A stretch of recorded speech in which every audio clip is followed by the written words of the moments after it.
সব কিছু সবসময় কিন্তু একদমই পারফেক্ট হয় না, আর হয়তো সেটাই স্বাভাবিক।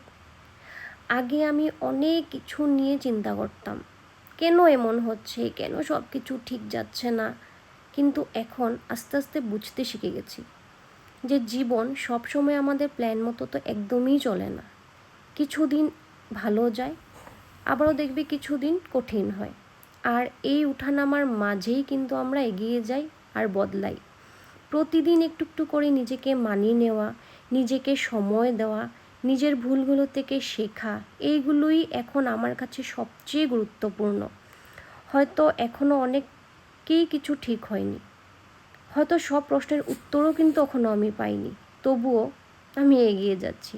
কারণ আমি জানি এই ছোট ছোট স্ট্রাগল, এই ছোট ছোট গ্রোথ, এইগুলোর মধ্যেই আমার নিজের জার্নি লুকিয়ে আছে, কেউ বুঝবে না সেটা।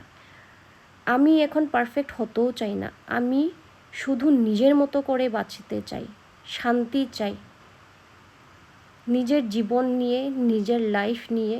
একদমই কোনো নেগেটিভিটি চাই না। আর হয়তো একদিন ফিরে তাকিয়ে দেখব এই সময়টাই আমাকে স্ট্রং করেছে।